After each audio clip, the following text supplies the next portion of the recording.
남각장 다락방TV입니다. 오늘도 저의 다락을 찾아주셔서 감사드리고요. 사연 시작해보도록 하겠습니다. 안녕하세요. 얼마 전까지만 해도 유부남이었던 30대 초반의 남자입니다. 아마 제가 이혼한 이유를 들으시면 열의 10분은 입을 못 다무실 것 같은데요. 제가 이혼한 이유는 아내가 다른 남자와 결혼을 했기 때문입니다. 이게 무슨 이야기냐고 물어보실 것 같은데 저도 기가 막혀서 아직까지도 후유증이 낫질 않네요. 아내와 저는 연애 기간이 짧았습니다. 저도 그렇고 아내도 서로 나이가 어느 정도 꽉 찬 상태에서 일에 쫓겨 결혼을 못하는 건 아닌가라는 불안감이 생길 때쯤 직장 동료의 소개로 처음 만나게 되었습니다. 나이가 나이인지라 서로 결혼에 대한 서로의 생각부터 하긴 했죠. 아내도 그 당시에 생업이 바빠 연애는커녕 친한 남자조차도 없던 상태라 결혼에 대한 불안이 있더라고요. 가장 중요한 결혼관이라든지 서로의 집안이 크게 차이가 나지도 않았고 가장 중요한 건 서로의 성격이 딱히 모난 부분이 없어 연애 시작과 동시에 결혼 이야기가 오갔습니다. 사실 연애 기간이기보다는 서로 만나자마자 결혼 준비를 했었으니 연애 기간이라는 건 딱히 없었습니다. 그렇다고 제가 아내를 사랑하지 않은 건 아니었습니다.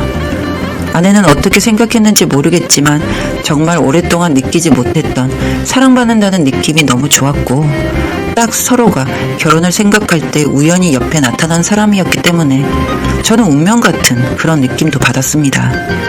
결혼식까지도 평탄하게 잘 치렀고 집은 제가 살고 있는 곳에서 인테리어만 다시 하여 신혼생활을 시작했습니다. 처음에는 누구나 그랬듯이 정말 하루하루가 큰 문제 없이 소소하게 밥도 같이 해먹고 장도 보고 작은 행복을 느끼면서 잘 지내고 있었습니다. 저희 집에 어떤 소포가 도착하기 전까지는요. 간만에 쉬는 토요일이라 전날 밤 뜨거운 밤도 보내고 정오까지 늦잠도 자고 일어나 보니 무인 택배함에 소포가 있으니 찾아가라는 관리 아저씨의 연락을 받고 겉옷만 걸치고 무인 택배실로 내려갔습니다. 열어보니 묵직하고 크기가 책보다는 큰 사이즈길래 뭘 주문한 거지 싶어서 집에 오자마자 박스를 뜯었습니다. 그런데 저는 이 박스를 보고는 충격의 말을 잃었습니다. 그 안에서 나온 것은 다름 아닌 아내의 결혼 앨범이었거든요. 그럼 저희 결혼 앨범 아니냐고 하실 수 있겠지만 보니까 아내 옆에 있는 남자는 제가 아닌 처음 보는 남자였습니다.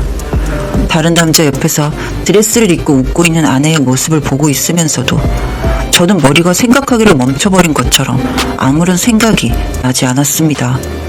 이 상황이 이해가 되지 않았고 아내가 재혼한 것인가? 언제 결혼했었지? 라는 생각만 들었습니다. 그때까지만 해도 저는 아내가 저를 두고 다른 남자와 결혼했다고는 생각을 못했습니다. 당연히 저를 만나기 전에 결혼을 했었고 저와 결혼한 게 재혼이었구나 라는 생각만을 할 수 있었습니다. 다른 분들도 저와 같지 않았을까요? 그날 저녁에 아내에게 앨범을 보여주며 어떻게 된 일인지를 물었습니다.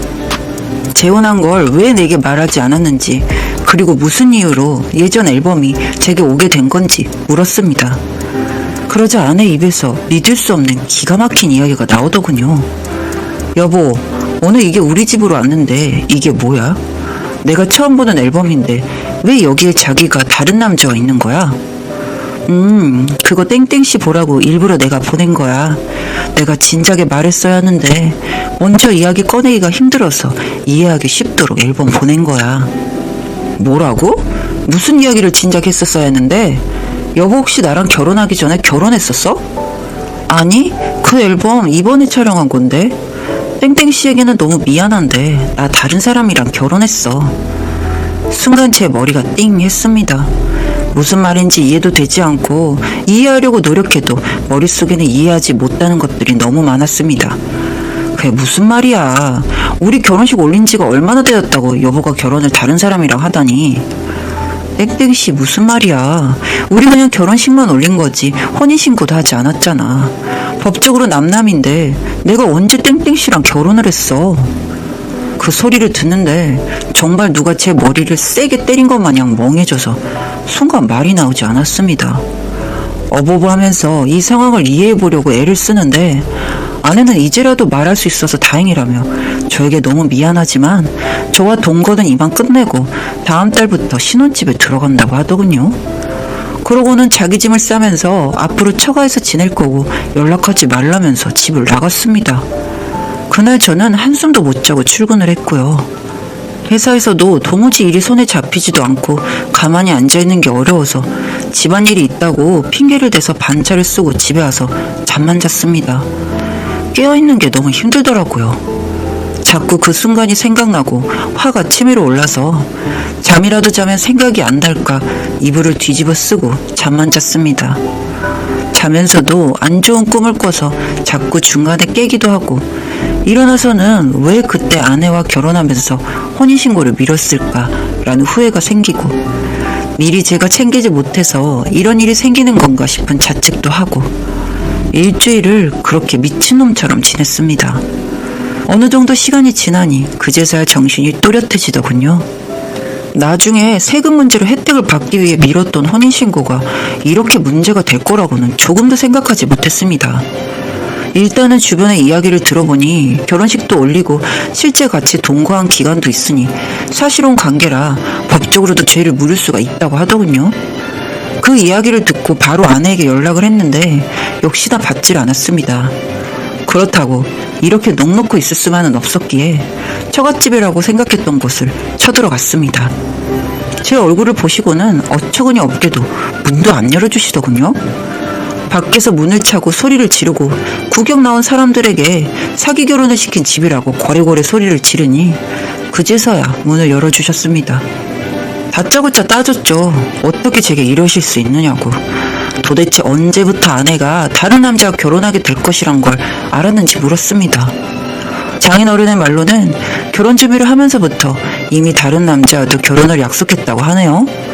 그리고 되려 저에게 먼저 결혼식도 올리고 같이 산 기간도 있는데 자기 딸 마음 하나 챙기지 못해서 결혼식을 또 올리게 만들었냐고 못난 놈이라고 타박을 하시는데 이건 말로 해결이 안 되는 일이구나 라고 생각을 했습니다. 당장 아내를 이 자리로 부르라고 쌩 난리를 피우니 정말 오랜만에 만난 아내가 제 앞에 나타났습니다. 그동안 정말 만나면 뺨이라도 때리면서 온갖 욕지거리를 해주고 싶었는데 막상 앞에 나타나니까 묻고 싶은 것들만 생각이 났습니다. 넌 이 상황이 말이 된다고 생각하니? 세상에 결혼식까지 올리고 같이 살았는데 혼인신고를 안 했다고 우리가 결혼한 게 아니라는 게 말이 된다고 생각하니? 법적으로 남남이고 우리 서로 동거한 사이인데 땡땡씨 혼자 착각으로 부모님 집까지 찾아와서 행패를 부려? 땡땡씨 진짜 무서운 사람이다. 당장 나가고 근처 얼씬 거리지 마. 남남이라니. 결혼식 날에 우리 부모님, 친구, 친척까지 모두 우리가 결혼하는 걸 봤는데 어떻게 우리가 결혼한 게 아니야. 법 좋아하니까 법으로 말해줄게. 결혼식도 올리고 그 자리에 참석한 사람 모두가 증인이고 같이 동거까지 했는데 이건 따져도 사실혼 관계라 너 상간으로 내가 고소할 수도 있어. 아내 얼굴이 싹 바뀌는 게 보였습니다. 그러더니 자기 남편을 부르겠다며 전화기를 들더군요. 저도 잘 됐구나 싶어서 당장 그 새끼 부르라고 다 같이 모여서 이야기해보자고 했습니다. 1시간 지나니 그 새끼가 얼굴을 비추더군요. 덩치도 왜소하고 나이도 저보다 더 있어 보이고 진짜 앞에 마주하니 더 비참했습니다. 앞에서 사실혼 관계 중에 이런 일이 생긴 거니 불륜이든 사기든 뭐든 갖다 붙여서 고소할 거라고 소리를 지르고 자리를 박차고 나왔습니다. 지금까지 법률 상담과 비슷했던 사례들을 찾아보면서 소송을 준비하고 있습니다. 제가 받았던 정신적인 충격, 그동안의 시간, 많은 것들을 다 보상받을 수 없겠지만 걔네들이 하하호호 웃으면서 살 수 없게 제가 비켜주더라도 아주 더럽게 비켜줄 생각입니다. 법 이야기가 나오니 이제껏 연락도 없던 아내가 지금은 밤마다 전화도 오고 카톡도 오는 거 보니 그 순간 겁이라도 먹은 것 같다 아주 조금이나마 속은 시원하네요. 미안하다. 처음부터 그럴 생각은 아니었다. 앞으로 살면서 항상 땡땡씨에게 미안한 마음을 가지고 살겠다라고 카톡이 오던데 볼 때마다 코웃음이 나네요. 앞으로 긴 싸움이 되겠지만 저는 최선을 다하려고 합니다. 오늘도 그냥 두고 볼 수는 없어서 절대 지들이 살고 있는 신혼집은 알려주지를 않으니 처갓집에 가서 제 나름 행패를 부리고 왔습니다.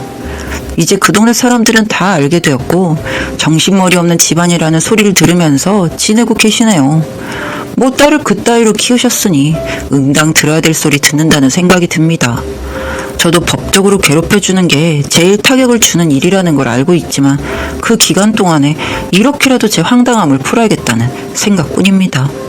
매일매일 연구하고 있는 요즘입니다. 지금까지 제 이야기 들어주